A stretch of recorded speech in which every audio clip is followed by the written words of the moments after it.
I funded a lot of nonprofits. And when I came to this agency, there was an opportunity to step in as a temporary CEO. And I said, yeah, I'll do that. Why not? And that's kind of where the hardcore, deep leadership skills and the need and the desire for real intense change needed to take place.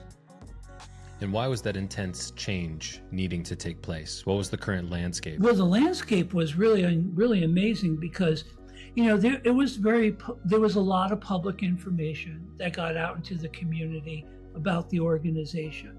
And there were many articles written, and it went on for a long period of time. And so there was a lot of shame. There was a lot of embarrassment.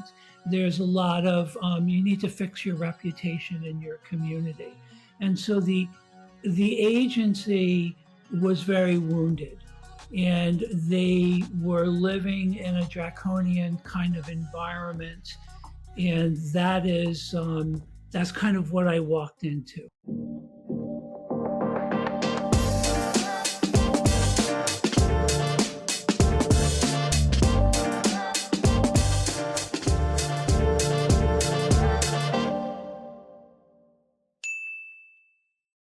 All right, guys, welcome back to a brand new episode of the Hart Hustle podcast. Now, I'm incredibly excited to sit across this digital table from an amazing leader.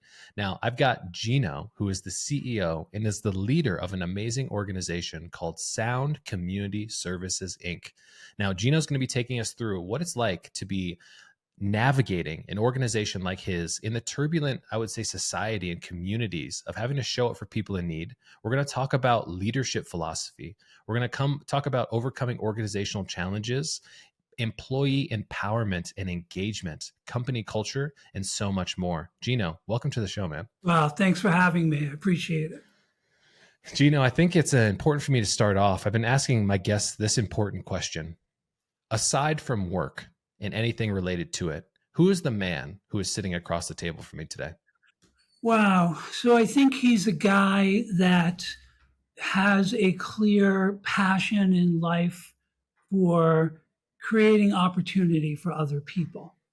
So, being a servant leader, both personally and professionally, I'm always trying to look for ways to grow people and help them to overcome their obstacles. I'm probably someone that, even though I don't work 24 hours a day, my head doesn't turn off 24 hours a day. I'm very passionate about, life in general. I'm very fortunate to, be blessed with wonderful things. And I feel like I've just got to give it away. And, a lot of people talk about like retirement, but what does that look like? Because I'm up there in age. And I don't think there's any such thing as like retirement. I will always be looking to do something that fills my bucket. And that's when I see other people grow and develop.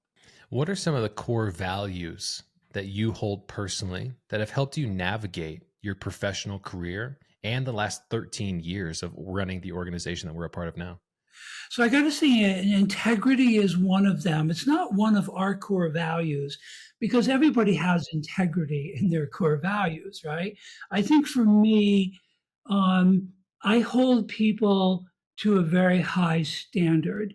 And what that means for me is, making sure that everybody is on board with the same vision, the same mission, the alignment. We all have to be in alignment with each other. And to do that, you got to have integrity. And, I'm okay being challenged because I do love a good challenge. But for me, my number one core value is integrity. Especially as you're trying to develop new leaders. If they don't have an integrity with themselves, they're not going to be able to give it away to other people. So that is really, I think, the big one for me. I have a philosophy, and one of our core values that we hold at our company is called ultimate accountability. Now, ultimate accountability comes through this lens. First of all, you have to be ultimately accountable to yourself. And when we're talking about that as a guiding value, you know what you can and should be doing to show up as the best version of yourself. Now, when you do that, you take care of the people around you. And when we recognize that we can drive an organization forward with core values, I feel like there's not a need for all the checklists of the rules, but that's the North Star. Can you expand a little bit on why you agree with that so much? Oh God, yeah. So accountability is one of our core values, right? So we have cares, compassion, accountability, respect, and excellence. And why accountability is so important is because we take an oath. And many of us have, credentials with. We take an oath to provide services to clients. And accountability is extremely important because if you cannot be accountable to your profession, accountable to yourself, then you don't have anything real solid to give away to the patients that we serve. Um, the other thing is that, I love what you just said about being accountable. You have to be accountable for yourself, right? So I do a lot of work with my staff in coaching about accountability. And, we work on this quite a bit. How do you have a hard conversation with somebody? You can't avoid that because that's not being accountable to yourself. I just had a conversation with someone today who's an up and coming leader. And I said, if you don't have this hard conversation, then you can't hold them accountable and you can't hold yourself accountable. And I look at that as being the lowest level of compassion, right? To hold someone accountable and to be accountable is the highest level of compassion. And so people don't really see it that way, but when I explain it to them, they get it very quickly. Sounds a lot like true love to me. Yeah. You know what I mean? Love in itself is willingness to have those tough conversations, to deal with healthy conflict. While you were talking there, I was thinking about Ray Dalio's book called Principles, where he talks about within his organization, healthy confrontation and conflict is something that you lean into. Yes. Because it creates opportunities for enhancement, excellence, and everything else that comes along with that. It's easy for me to sit here across from somebody who is as polished as you and recognize that you didn't exactly start here. Maybe you did. Maybe you're an anomaly. I would love to give everybody a little bit of an understanding of the multiple paint brushes and experiences that make the masterpiece that kind of sits away across from me as a leader. So let's take it back, like way back.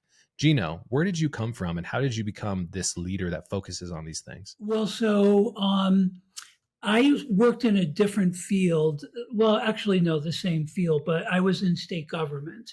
So I worked for a state agency after college. And we had it was a Department of Mental Retardation. Now they call it developmental disabilities, but I'm still stuck in the past, right? So there was an opportunity, and somebody said, we need to figure out what happens to our agency when somebody that we serve with developmental disabilities enters the criminal justice system. What happens? What are the fiscal implications of our budget? Because in Connecticut, with the Department of Mental Retardation, you have a massive wait list for people to get services.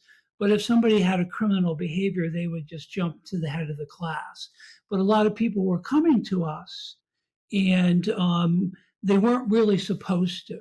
So somebody said, would you like to do some research? What are the implications clinically, financially, and organizationally when the court orders us to take responsibility?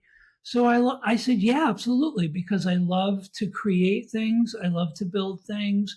I love to fix broken things. And I kind of forecasted my vision out there and said, well, what would it be like for us to stop allowing people with disabilities to end up in prison? And so I kind of went backwards in time.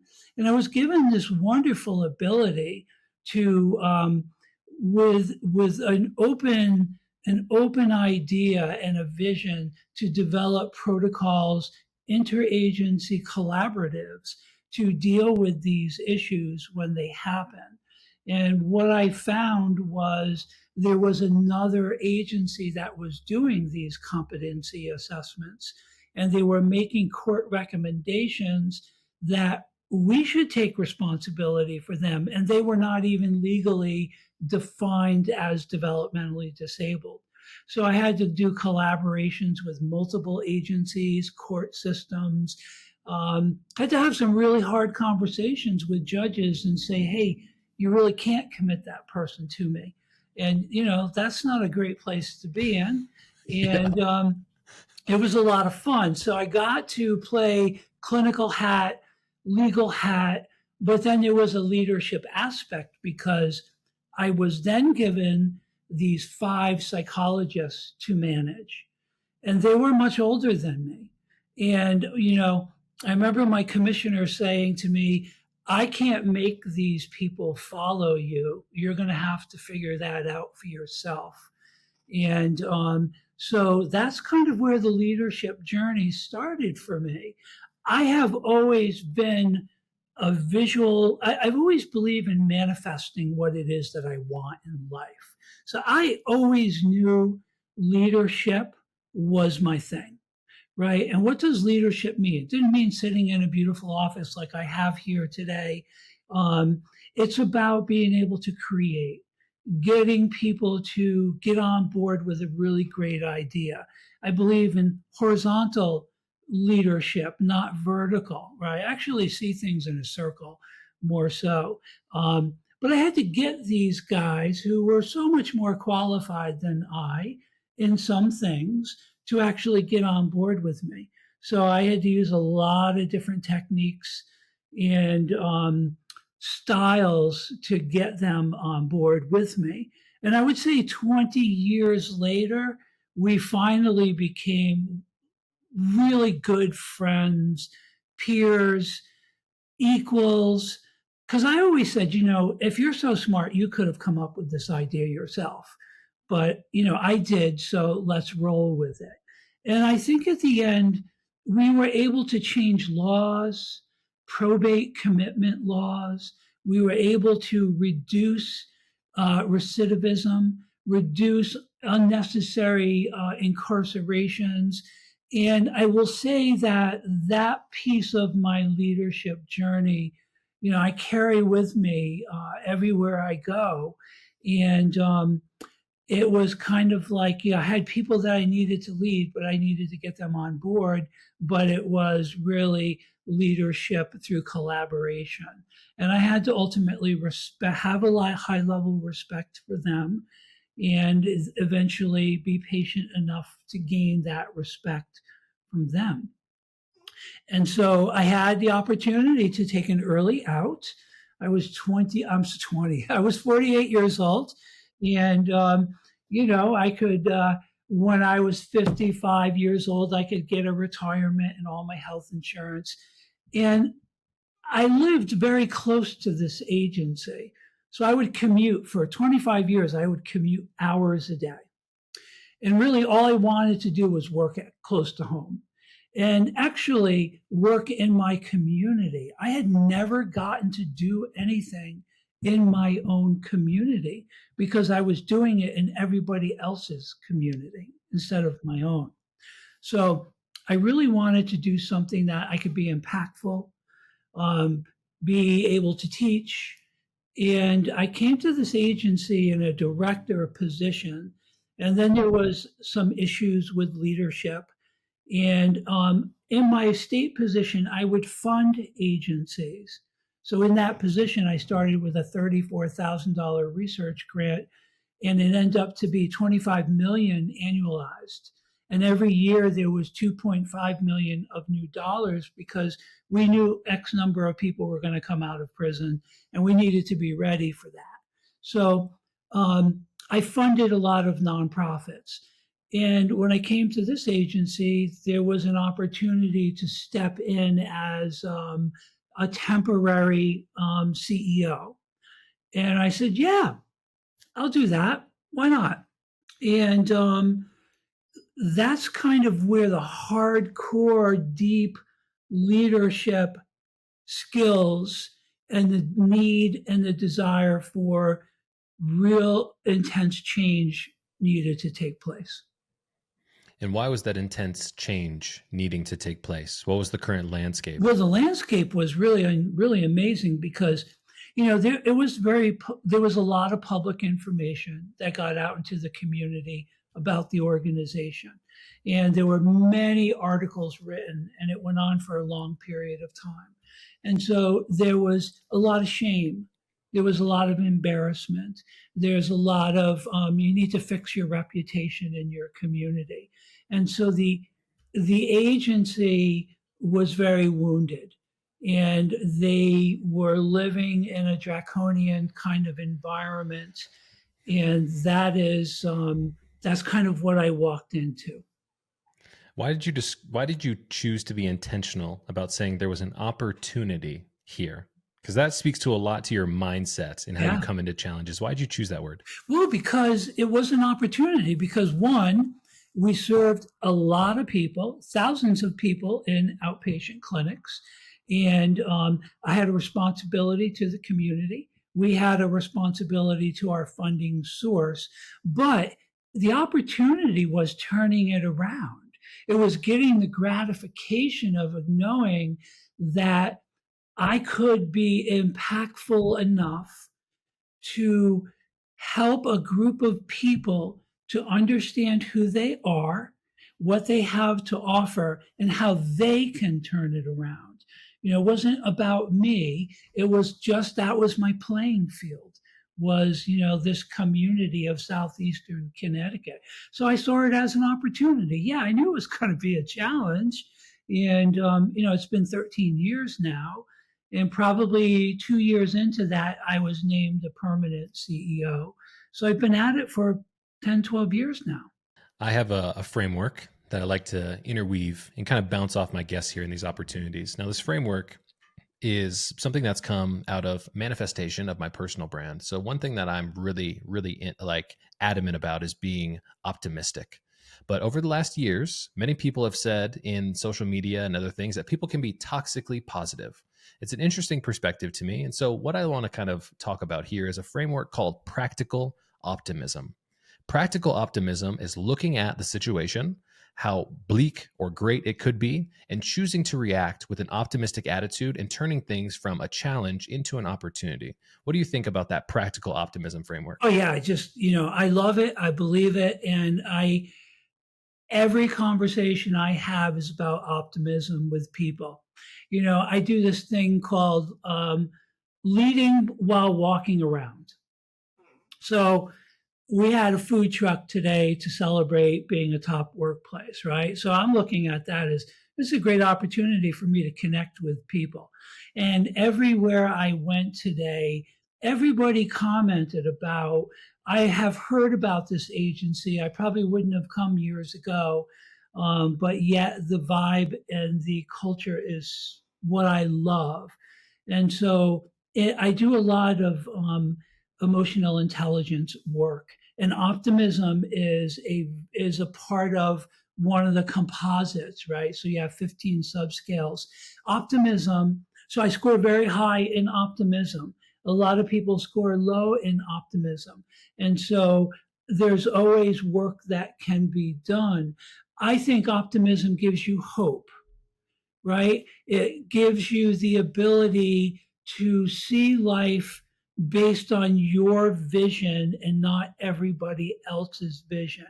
It's like you got to turn the static off and the noise off, right? So optimism would be, fully facing vision, and you just really can't let other things get in the way.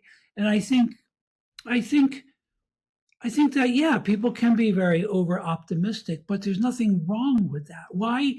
There's just nothing wrong with that. I mean, if somebody is overcompensating for something else by acting optimistic in a phony kind of way, you can find that out very, very easily. But I do feel that I lead with optimism in all my communications because people expect that from me. And I do believe, and I have proven that we can go from where we were to where we are today. I love that. What got us here is not going to get us there. And it talks about our continuous need to innovate and change and adapt to the current landscape. I heard an analogy yesterday that I thought was really profound, and it was about leadership. There was a CEO who was the leader of a small family office, and he was talking to one of his company CEOs, and this guy was going through a really stressful time. And I imagine in the transition and the opportunity that you were handed with the organization, Yeah. that had to be incredibly stressful. Yeah. One of the things that this leader of this family office said to him was, you need to think about yourself like a Yeti. Now, Yeti is a famous type of insulated thermos, if you will. Outside layer, vacuum, inside layer. One of the things that he said is you have to be able to take the difference in the stress from your outside layer, not let it penetrate that vacuum so you can stay cool inside. I thought that was amazing to hear because I've never heard an analogy like that. How do you maintain your Yeti-like composure in times of stress? I love that analogy. So I practice something called intentional energetic presence. And so what happens is I will look at my day and I'll say, I have these 3 or 4 engagements, and I need to be a different person for each one of these encounters.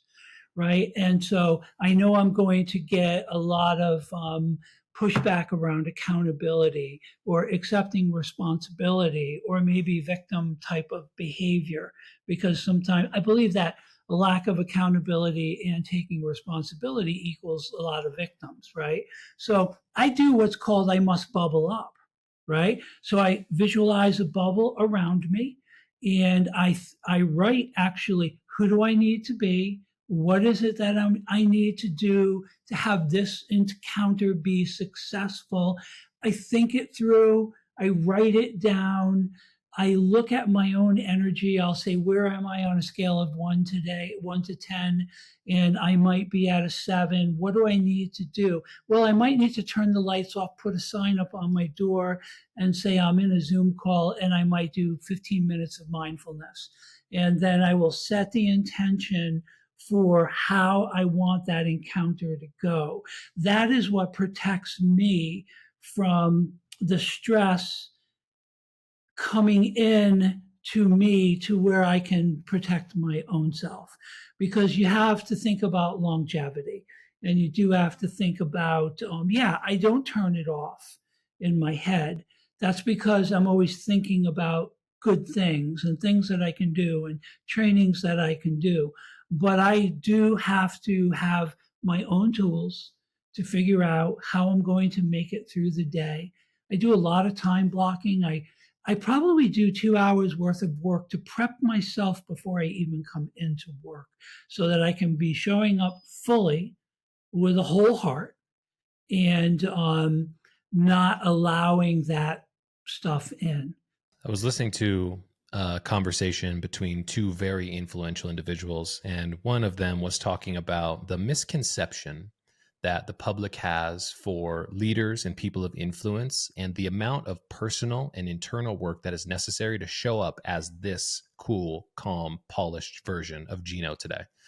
Now, people always say, I wish I could be as calm as Gino. He always has everything put together. But what they don't recognize is in the shadows, when nobody else is watching, we're putting in the work consistently so I can show up as the best leader for the people around me.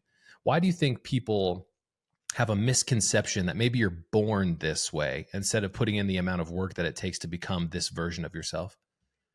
I think that, people want to be leaders. But what I find is they don't want to do the work that it takes to become a really good leader. And, there are I might look really calm and everything, but there are times when I'm dying a slow death inside. And I have to do what I have to do to kind of right size myself. So I look at it. A lot of people say I need balance, right? I don't believe in balance. I believe in equanimity because leadership is like a tightrope. You're walking on a tightrope, right? And you're holding the pole, and the wind's going to blow you this way. And really, the idea is like, how do I right size myself, right? And always knowing that I'm going to get blown in another direction, and I got to right size myself. And I think that that's how I'm able to survive, still give people what it is they need still be the leader that they look to for inspiration, communications, collaboration. Um, I think that's really my method for making that work. We're a unionized organization, and people will ask me, you know, you get to do this or you get to do that. And I always tell them, actually, I had a reporter one time really hassling me about, we were in a negotiations and we hadn't even gotten funding yet from the state and they're already picketing. And so she was really getting on my case about my life, right? Making all these assumptions. And I said to this reporter, so like, how old are you? And she said, I'm 32. And I said, so what do you want to be when you grow up? And she said, well, I'd like to be an editor of a newspaper. And I said, so what is it you need to do? Well, I probably need to get a graduate degree, some leadership. And I said, so when you reach that point, the benefits that come along with that kind of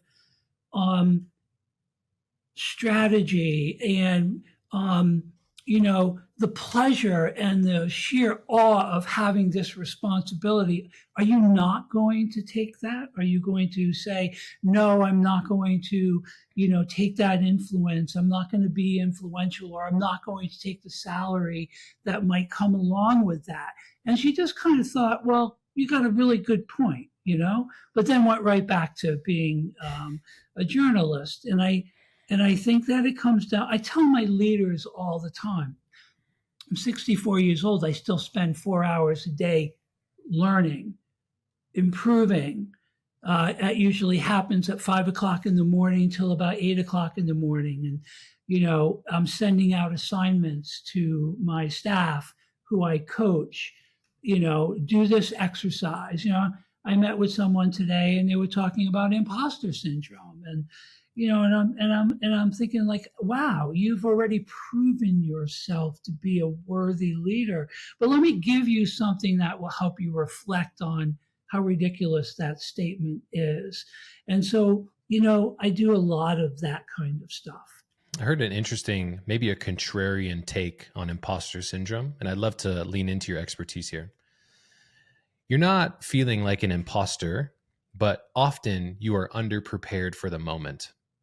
One of the things that I've recognized is when I am prepared beyond all reasonable doubt, I do not feel like an imposter. Right. But often when I try and justify to myself that I know more than I do, and I try and stand in ego a little bit, that's when that feeling of imposter syndrome pops up. What do you think about that? Yeah, I do. I will often say, so what is it specifically happens to you to come up with this conclusion that I suffer from imposter syndrome? Did somebody tell you that? Was that something that you learned? Because it's really something, it's a mindset, right? And really what you're talking is about confidence and ability and self-regard. It's a lot of the stuff that's in the emotional intelligence. And I do recognize, I just read a great book, Ego is the Enemy, right? So I love to study the Stoics and Ryan Holiday. And I gave that book to someone and I said, so read this because it's really influential. It'll let you know when you're in the ego world and when you are really being true to yourself. And I can get like that. I know when I get in that space, and I know when it might bleed out a little bit. And then that comes down to my core value of integrity, right? I'm not being my true self if I'm in that space. So I have to go back and do a reboot, I call it. And a reboot might be, all right, who do I need to be for these people right now? And so I agree with you. It's potentially when opportunity presents itself to someone who may not be totally ready, but you see the value in what they bring to the table. I had a conversation with a senior director today, and she is someone that is just had a child and really is struggling to hold it together. There's a long commute that comes in. I need to leave early. And we've been really working on what is it that she needs to do in life. So I'm taking a life coaching approach to this person. And ultimately, she came up with this amazing revelation, I guess, a revelation about I can't do it. I can't be there for my family and I can't be 100% here. So I have to make a decision. So I helped her to figure out a way to move into a private practice, doing her own practice, having the skills that she's already learned here, but helping her to walk through the darkness because she doesn't know what to expect, right? So I'm actually coaching someone that I adore. Not sure if she's like a child, one of my children, twice her age, but had to help her to move on. And when we just kind of got to that last communications today, it was good. It was really good. And so I don't even know how I got on that subject, but it was just something that was really burning in my mind today. I think it speaks to the underlying importance of presence, Yeah. of being a true leader, Yeah. right? Because when we need the most support is when we are unsure. And sometimes we don't have all the answers, but we can help people navigate through that darkness with a sense of presence that grounds us. And it gives us confidence to be able to cross that threshold of fear, right? And that's where the growth comes from. Yeah. And I think she left with, I have accomplished a lot. I do feel good about what I've done. Yes, there is the fear of the unknown. Then we went into some work about what is really fear, right? It's a story inside your head, and you've got this tapes playing, and so for the next 8 weeks, let's really work on that. Let's work on your succession plan. But I needed for her to know that she can go into this with full blessing, no drama, no, you're leaving me or anything like that, because she's a human being. She's a mom. She's a brilliant clinician. She has an LCSW, but she has a business mind and a quality process improvement brain. And so she is kind of like the left side of my brain, because I don't like to process. I like to create, and I like to be a visionary. And so I feel really accomplished to know that I was one influential. I met her when she was an intern, and she would come to me with all these ideas, and I would say, "Well, go ahead, do that idea." She would write this paper, and next thing you know, she is an IOP director. And then she becomes a director of clinical services. And now she's a senior director, a chief of quality, right? So I've watched her grow over 10 years. And, that's where that leadership while walking around comes in handy, because I can see leadership. I can hear the language of it, and I can see the intentions of where somebody wants to go. And I think it's perfectly fine. I was just reading a really great book yesterday, and it was called Dream Manager. Have you ever read The Dream Manager? I've never had. So really, it was about a guy. So the dream manager is a coach within an organization, but his job is to find out what everybody's dreams are. And they might not be anything related to work. It might be, I want to buy my first house. All right, how do I help you to buy your first house? Let's use strategies around goals. And let's help you break it down into like 15 different pieces, right? And so this lady buys her first house, and the next thing you know, she's inviting everybody over her house on Tuesdays.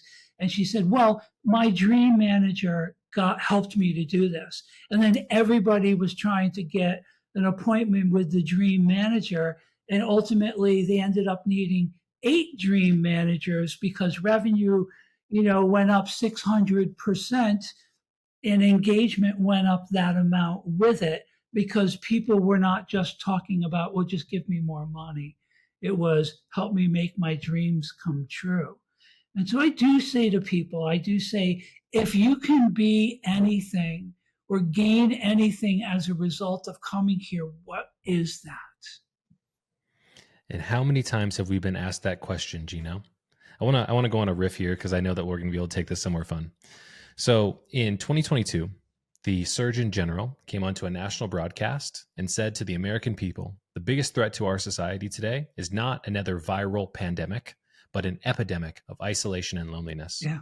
Now, I grew up in a really interesting community of Detroit, Michigan, and I saw how my community had expectations and looked forward to working for large organizations like Ford and GM. If you graduated from high school, you could work on the assembly line, make $140+ an hour, great benefits, amazing pension. You were lucky to be a part of that community. Since 2008, I feel like our younger generations and all generations in total have been exposed to many events that have been so psychologically unsafe to how we kind of represent and identify work in our lives. With the compounding factor of all the social isolation, I feel like today, where we sit in history, there is such an opportunity for amazing leaders like yourself, I might add, to ask those type of questions. How can I make your dreams come true by working here? Because we are never given the sense of fulfillment and social connection from our personal lives today because of distraction and social media and everything else. But I feel like deep down, we are yearning for that sense of connection. And why shouldn't the places that we work for step up and fulfill on that need that we all have deep down? Yeah. So I used to work for a gentleman who used to always tell me, Gino, don't psychologize your staff. And I would say, but they're people. We don't build cars. We don't put nuts and bolts together. We work with human beings who are supposed to be at their very best when they come in to work with another human being. So I tell people right up front, your personal and professional development is my business when you're here on the job. So we have a new orientation week when new employees start, and I'll take the whole first day. We rent a bus or a van or something, and we drive around to all of our programs, and I have conversations with people, and it's all about those four phases of psychological safety, right? If you have inclusion, I can just ask people, what do you think? Help me out. What's your opinion? You've got an opinion. I know you do. I see it on your face. I see it in your body language. I asked this young lady the other day about our social media platform, and she's like, well, I got to be honest with you. It kind of stinks. And she pulls up her phone and she's like, I wouldn't have. I'm like, great idea. Let's expand on that. They're looking for learning opportunities, right? They want to learn more. They want a path. They want it relatively quickly. And they want that instant gratification. And so I find that, giving them the ability to contribute. So if I met with 3 people today, and I said, we had a lead APRN, a clinical director, and a nursing person, and they've got some challenges. I'm like, why don't you invite these 4 people into this development? Because one, they're ready for a new idea. They're ready for an opportunity. They've got really good ideas, and I like their attitude in life.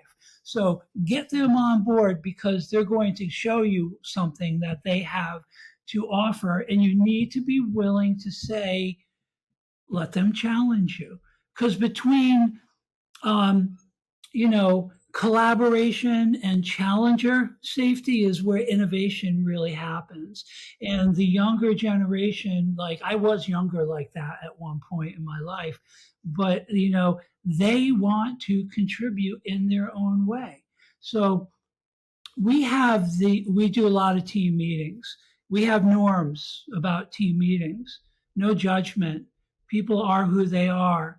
There are no wrong answers. Be kind, be respectful. I have this other lady that came up to me recently and said, I just want to thank you for letting me be me. And I said, well, what do you mean? She's like, have you seen the color of my hair? And I said, Well, yeah, it's really quite cool. But what I know is this person has dual master's degrees in organizational leadership, specifically with nonprofits and administration. And I'm thinking, well, we're going to take that hair and we're going to move you up the line. And this is, she falls in that 27-year-old age range. And I'm like, so you have to know what drives them. And I do feel that isolation is a huge problem. Yeah, it is. People, we went into COVID and we had to quickly move to telemeds, teletherapy. Um, all of our residential programs had to stay up and running. I have a ton of case management programs. And I think it was very hard coming out of that because people got into the isolation. Um, but we really wanted most people to come back because they needed that interaction. Now, you'll get a young group of people that will say, well, people that work in insurance companies and other creative places, they all work remotely, right? I have a daughter who's in her 30s. She's never worked in an office. She's always been a remote worker. Yeah. And I might say, all right, so I got to do your EQ evaluation because I'm hearing the way that you're talking to your boss, and I would never talk like that, right? So so you want to make sure that you don't judge people for having a different opinion. You got to accept them for who they are. Our vision statement is to accept all people without judgment, right? To be a premier behavioral health organization and to accept people without judgment. So if we're not going to judge our clients, why would we judge our staff? And I have probably 38 to 40% that fall into that age group. I love the lens of what we're talking about here, which is a healthy sense of curiosity, Yeah. right? When you think about how we are going to be able to be nimble and flexible enough to stand up the organizations of the future, it's so important for our leaders to have a keen sense of curiosity. And one of the things that I feel like a lot of, I will call them legacy leaders, fall trapped to is I don't have to continue to evolve, grow, learn, and expand my horizon because I've already earned my seat here. And it's interesting to think about the compounding factor of things like innovation and technology. How are you being curious about how technology is going to impact the way you guys do what you do every single day? Yeah. So I think to that first point there, so you can never stop learning and you can never stop improving. And if you get to the point where I can just coast, you might as well just step off because it's not going to work and people will look at you as an imposter, right? We talked about imposter syndrome, but there's always something to do. There's always a new idea to cultivate. There are other things that are happening that you need to motivate your staff with. And so, technology. All right, so you can learn anything that you want to learn right at your fingertips, right? So we give out a lot of online learning opportunities to people. We have a whole potpourri of training programs for people, and they're all accredited and they're credentialed. And so somebody can say, I just got a certification that is credentialed in first line leadership, right? And so I think the technology helps in that perspective. Technology, though, in my arena is geared mostly around robust electronic medical records, right? So we get Medicaid, Medicare, private insurance, and at any moment you can get an audit. And if your notes are not perfectly aligned with the goals and the objectives and the interventions, you could not you could get fined for that particular session, and they could extrapolate that particular engagement, come up with go back 6 months and give you a figure that you owe them. So we use technology to make sure that's not happening. So we use AI and we have people going through notes. We are making sure there's no cutting and pasting and moving clinical notes forward. And so that's just like a safeguard for me so that I know, my compliance department does this. We do no audits, but the technology makes it faster. You can do it faster, and it gives you the information to help whenever you get an audit, because I've been audited before and it's not pretty. And, they looked at something they thought was a mistake. They extrapolated back, and I think we owed them $900,000. And we got the team together and said, let's run data on all of these issues. And we actually found out that they owed us $1,950. And we all went through hell for 2 months thinking we owed this money. And I'm like, no, I know this is not the case, because the inspector did not want us to help him navigate the electronic medical record. All I wanted was an apology, Yeah, right? exactly. That's all I wanted. But just the mere fact that I didn't have to do that, and I know the safeguards that were put in place are there watching all the time. And so that was the part of building the structure of my team. I think there's so much opportunity, right, for how technology like artificial intelligence is going to be able to serve organizations like yours. There's so much innovation that happens every day, and I get really worried, specifically, honestly, when we think about people who have been working in spaces that have not always been incredibly innovative. When I got into healthcare in 2014, that was the evolution of EHRs and EMRs starting to be rolled out. I would go into hospital systems and I'd try and pitch them and sell them telehealth. And they were going through the transition of saying, we have these gigantic file systems here that we need to turn into digital records. And I was like, maybe we're a little bit early for this technological evolution. Yeah. But now there are things like AI agents and AI experts that can play Wayfinder to people in the community that say, reach out to us, text us as an example. We'll point you towards appropriate resources, get your questions answered quickly. So when you do talk to a human, they're having the humanistic front and center conversation that is so necessary. And it takes leaders to lean into maybe what we don't know, because this technology is so new and evolutionary that we have to take a perspective of curiosity. And that's where I want to kind of tie it back together. Yeah. So you got to surround yourself with people that really, this is what they, as one of my employees, this is my jam. This is what I do. Right. So he's a young guy. And so my theory is, let's look at the data. Let's mine the data. We've got this massive amounts of data. Let's look at people that are 25 to 35 years old, that have suicidal ideations, that are living in isolation, and different kind of categories. And let's pull that group of people together. Let's create a group that, and they, young adults don't like to engage. So I serve a lot of 18 to 25-year-olds, lots of them. And what we did was we identified. What do you mean by they don't like to engage? What does that mean? Well, so they don't think that they have a mental illness. They don't really think that they are homeless. So they go from couch to couch, apartment to apartment. Their profile is all the same, multiple state DCF homes that they were living in.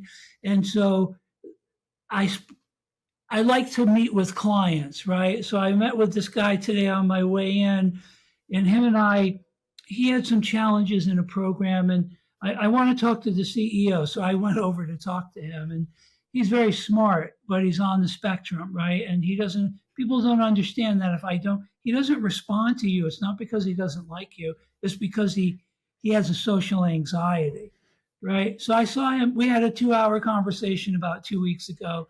I saw him this morning. He's like, listen, that recommendation that you gave me, I got a job.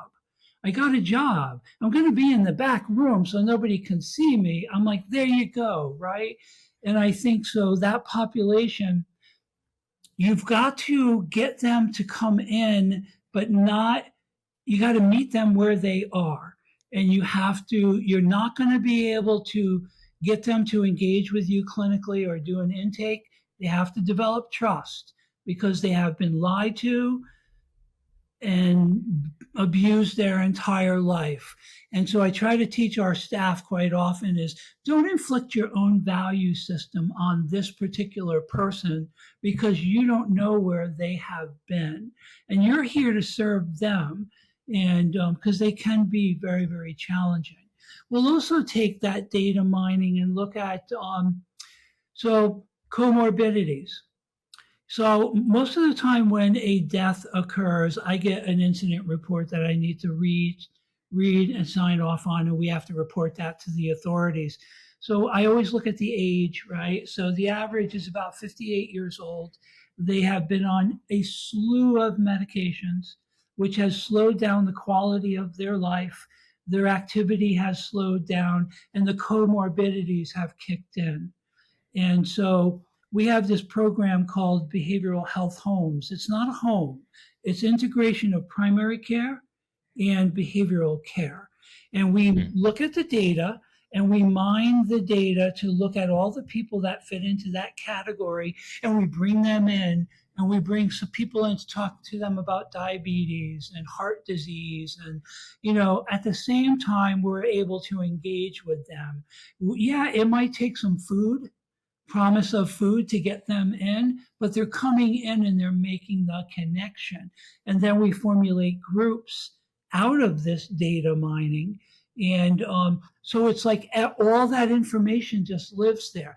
I don't like to collect data, but I can look at data and tell you the story really, really easily and say, this group right here is how we're going to, one, generate more revenue, but this is the group that we need.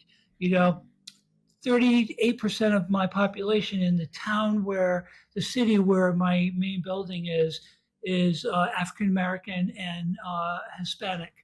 And so it's a different population to engage with.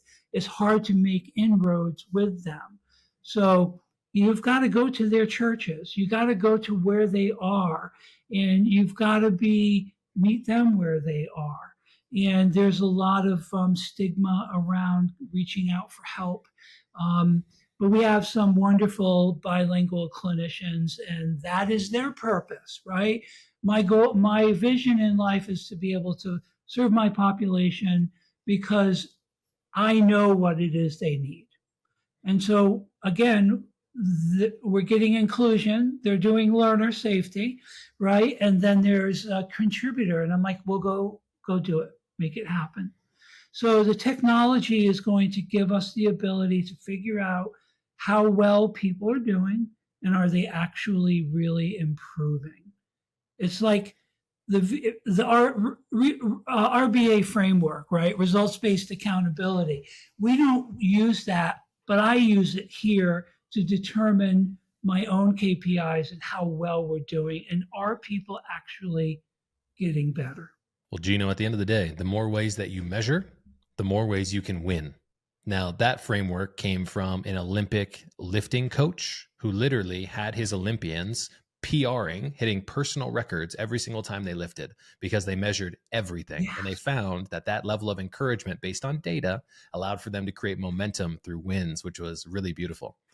Yeah. So, I try to be very, very careful because, for instance, we have KPIs in all of our programs, and the KPIs are not because I want you to do all this stuff. It's because you should be really, really thrilled about your KPI and engagement, the percentage of direct engagement, because that's telling me that you're going to them. They're not seeking you out, and they're going to be better for that. So you have to sell the end result, because then people get a little bit freaked out about their KPIs, right? I have a group of clinicians. They're all the most wonderful clinicians. These are wonderful people. And, they need to see 62.5% face-to-face time. So that's 5 hours a day of billable time. And they are almost all there by maybe 5 to 6%. And they're stressing out about it, right? When I came here, productivity was around 20%. And so I met with them and I'm like, listen, you got to just focus on the outcomes. don't, you're doing it. You're doing the work. You're being too hard on yourself. And, it's really the first time since I've been here that I've had a group that actually is driven to hit their KPIs. And they'll say, sometimes it's unrealistic and I'm not going to, well, that happens. We're only human. For anybody who's in sales, I want to use this as an opportunity to say you have to sell the vacation, not the way in which you get to Maui, right? Not going through TSA, putting your bag up top, sitting in the chair for 5 hours, but talk about the end result, which Gino just put so perfectly. That's beautiful. Gino, I want to use kind of our last segment here on the podcast to talk about some of the challenges, and we can use that Yeti, I would say, analogy that we used earlier. When we're in the nonprofit space, there are challenges when it comes to funding, how we're going to be able to fulfill on the mission. And sometimes we have to make tough decisions in order to fulfill on the mission long term. Because we're not fighting for today, we're fighting for 10 years from now in the community that we serve. So how do you navigate making difficult decisions while maintaining on the future with all the stress that comes along with making those tough choices? Yeah, tough decisions. So I have a whiteboard over there, and the second bullet on my whiteboard is make tough decisions. So I have 5 areas that I own the vision, provide the resources, build the culture, provide direction, and make tough decisions. And so in the nonprofit space, it's very difficult because even though I live in a state that has a $4 billion surplus right now, and 80% of the work in the state is done by the nonprofits, we're still not funded to where we need to be. And so teaching people with intense transparency on the numbers and the finances is absolutely key for them to know that I can't give you more money if I don't get more money from the state. Look, this is how much they gave me right here. I'm just going to pass that along to you guys. But they now understand this. And they actually have become, using the 8 stages of change management. I created about 100 ambassadors who came to the legislative building with me and did the picketing and did testimony on why they deserve to make a decent wage. With that, there's always going to be, this is a hard job. These are hard jobs. People get burnt out. They love the work, but there are, like, for instance, there are primarily females, right, that work here. We have a lot of men, but some of them have to make more. They have to support their family. I have a gentleman that's leaving who's a wonderful man, and I'm not going to see him because I'm going on vacation soon. And I wanted him to know that I absolutely understand why you're doing what you're doing. You're taking care of business, right? You've got to provide for your family. And if that's the choice that you have to make, then you got to do what you got to do. And so, but when it comes to making hard choices, I have to think of, so my sphere of influence. My sphere of influence is, I've got the agency in the middle, and I've got my managers, and then I have the employees, but then I have my stakeholders. I have to make sure that I'm in alignment with the expectations. And so I'm always looking for ways to put some positions together, merge positions together where I can save a little bit of money, but yet tap into other people's strengths. So I do a lot of SWOT analysis on people.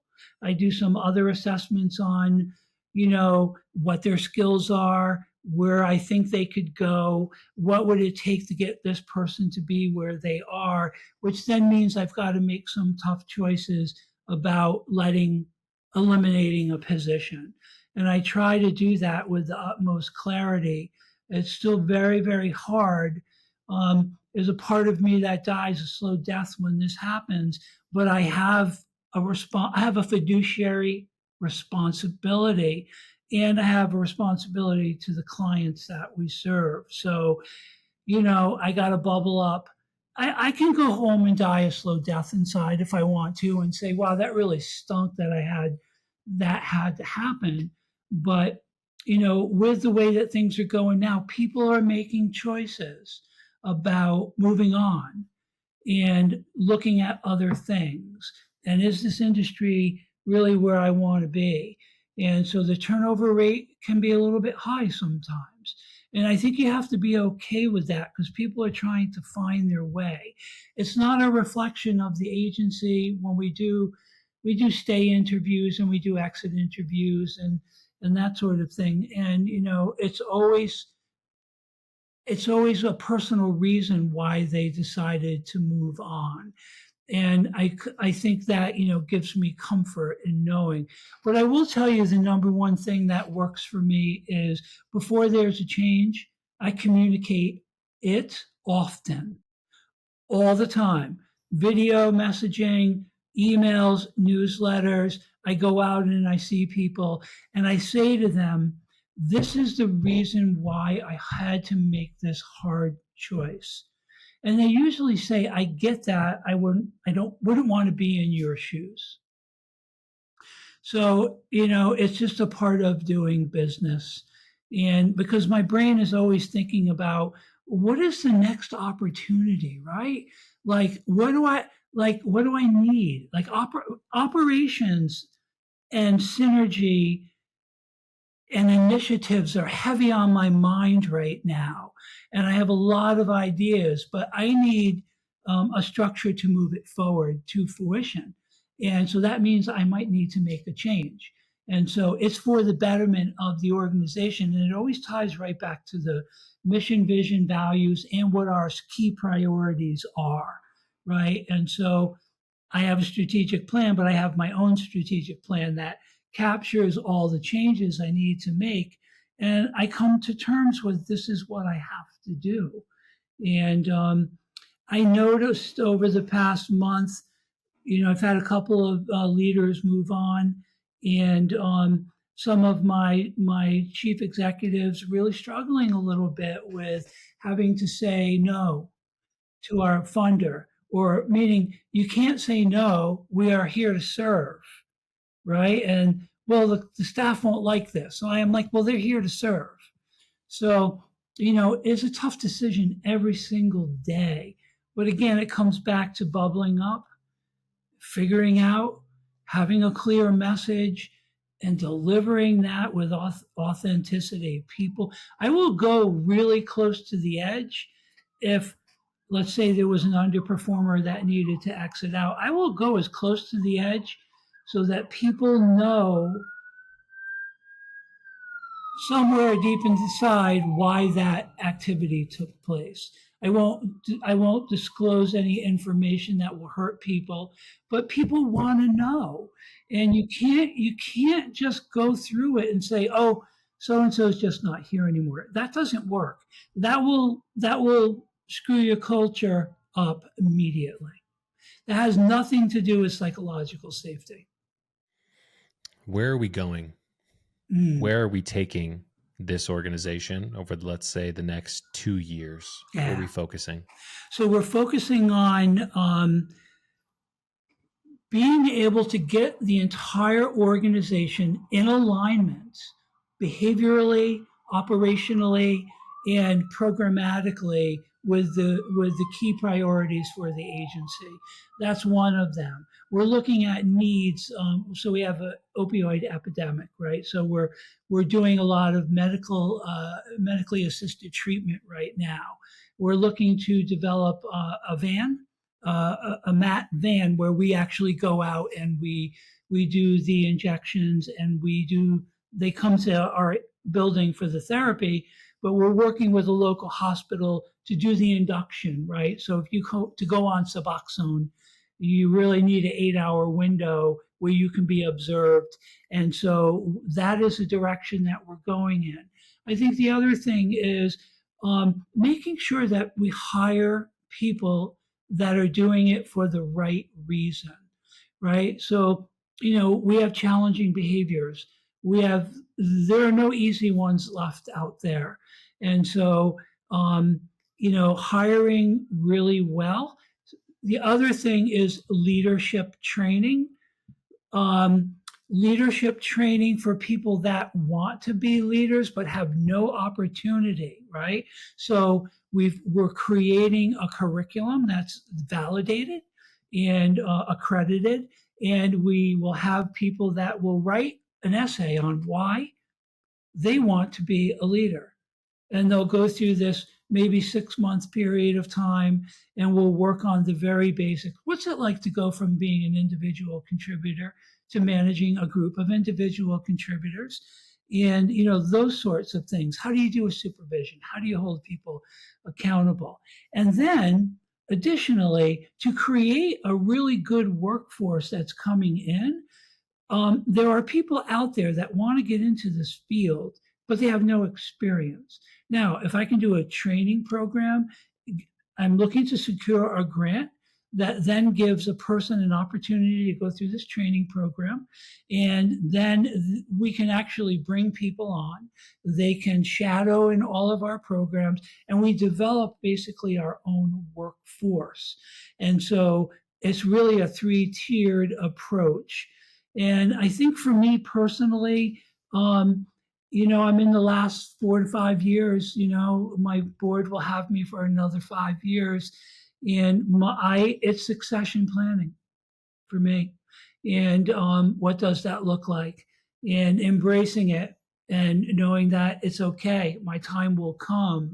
I don't own this. It's not mine. I'm just a steward of this awesome organization. And so those, again, accountability, growth, and creativity, and then breaking down silos and getting more synergy across the organization is really where I'm at. And, I think that's what you're going to see in the next 2 years. Yeah. It's an amazing journey, learning about where this individual sitting across this digital table with me started, the challenges that you've overcome, the people you've influenced, how you continue to coach, how you continue to lean into and develop the future leaders of your organization, plus everything else that we talked about in this short but incredibly valuable conversation, Gino. Thank you. Has been absolutely amazing. One of the things that we do here on the podcast is we have a previous guest ask you a blind question. Okay. I can wait for your answer. So, over your career, what is one thing that you would change, one thing that you would keep the way it is, and one thing that you would take away? Ignore those balloons.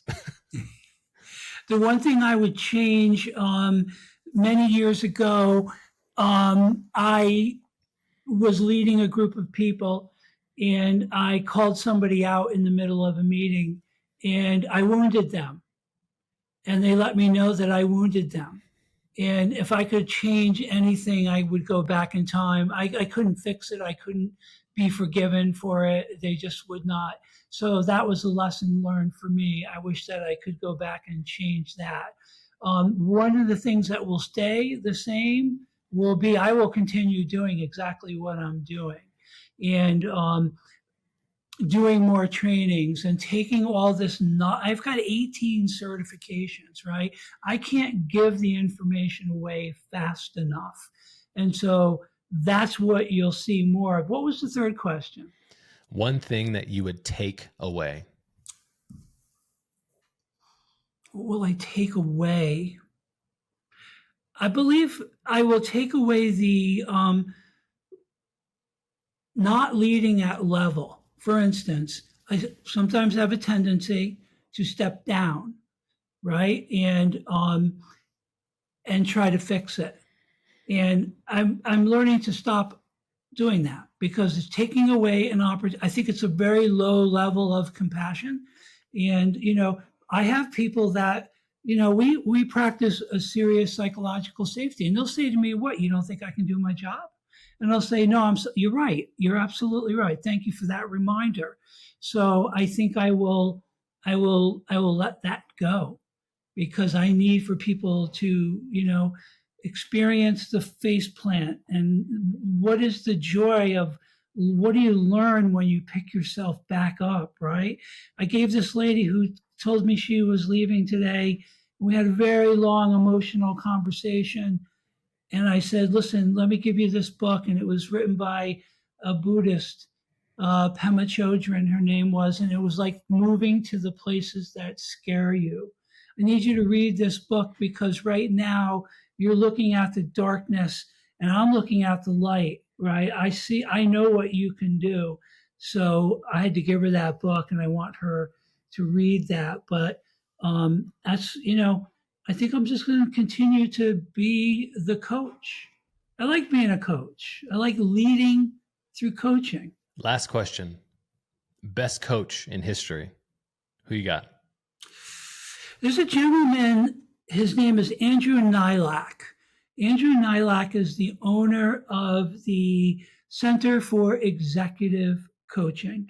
And so I've received many certifications. I've gotten, my executive coaching certification, my advanced team coaching certification. I believe Andrew is probably one of the finest coaches I have ever met. He's got a very short fuse, and meaning like, there's not a lot of time to waste, but this guy is absolutely brilliant. And I will occasionally send him an email and I'll ask him a question. He's like, that's a dumb question. You already know the answer. What is holding you back from making the decision? So this Andrew Nylak was one of the finest coaches. And I've been doing his programs for probably 3 years now. Yeah.